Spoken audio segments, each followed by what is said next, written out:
Bem-vindo, bem-vinda, prosseguindo o nosso passeio pelo Jardim da Palavra de Deus, percorrendo o Evangelho de João. Chegamos ao capítulo 11, e para termos ideia do tempo que já transcorremos até aqui do Ministério de Jesus na Terra, observem a festa da Páscoa no capítulo 2, a festa da Páscoa no ano seguinte no capítulo 6, e agora nos capítulos 11 a 20 estamos na Páscoa, portanto agora já no terceiro ano do Ministério de Jesus na Terra. Diferentemente dos outros evangelhos, que enfocam mais na mensagem do reino de Deus, mais esparramadas durante vários momentos dos seus 3 anos e meio de ministério e muitas contadas na forma de parábolas, as narrativas do evangelho de João têm como pano de fundo as festas judaicas e enfoca mais a pessoa e obra de Cristo com discursos e sinais que nos chamam a ver quem Jesus é para que possamos crer nele. Entramos agora numa seção do Evangelho de João que começa e acaba no tema de ressurreição. A ressurreição de Lázaro depois de sua morte no capítulo 11 e a ressurreição de Jesus depois de sua morte na cruz no capítulo 20. Logo depois do início e logo antes do final, esta seção foca no tema da morte. Morte que Jesus prediz no capítulo 12 e cuja execução é descrita nos capítulos 18 e 19.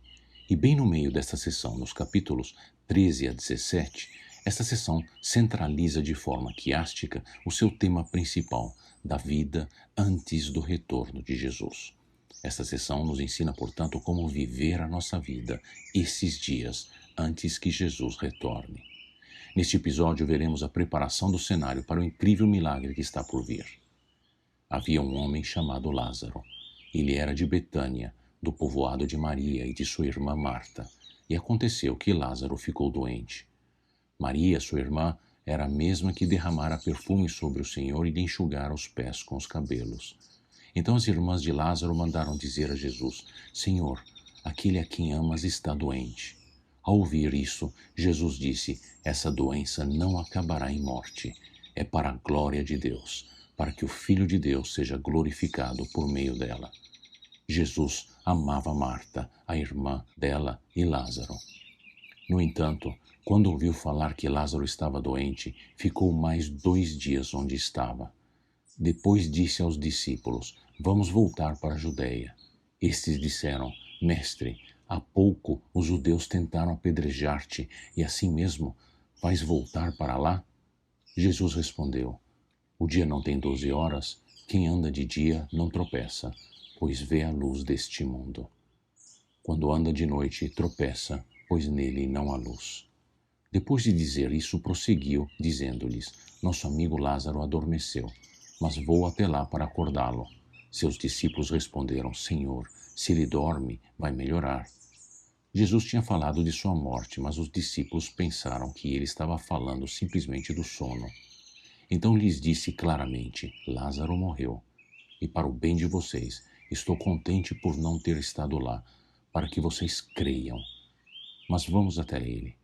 Então Tomé, chamado Dídimo, disse aos outros discípulos: Vamos também para morrermos com ele. Mais uma vez, vemos quão cuidadosamente João escreve seu testemunho para demonstrar quem Jesus é. A fé em Jesus como Filho de Deus é o tema principal do livro de João. Os milagres de Cristo davam forças às suas palavras durante aquele período de seu ministério na terra, para testemunhar acerca de quem ele era e da obra dele, que corroboraria ou demonstraria a obra de Deus para a salvação dos homens e já prenunciada nas Sacras Escrituras do Velho Testamento. O milagre que veremos é o da ressurreição de um homem que morreu 4 dias antes. Os versículos que lemos nos explicam o propósito do milagre, que encontramos nas palavras-chave glória, no verso 4, e fé, no verso 15. Jesus explica de antemão o propósito do milagre que eles estão prestes a ver, que é o de glória, como ele diz no verso 4. Essa doença não acabará em morte, é para a glória de Deus, para que o Filho de Deus seja glorificado por meio dela, ele disse. E além de para a glória de Deus e de seu Filho, o milagre tem como propósito a fé, como Jesus explicou aos discípulos no verso 15.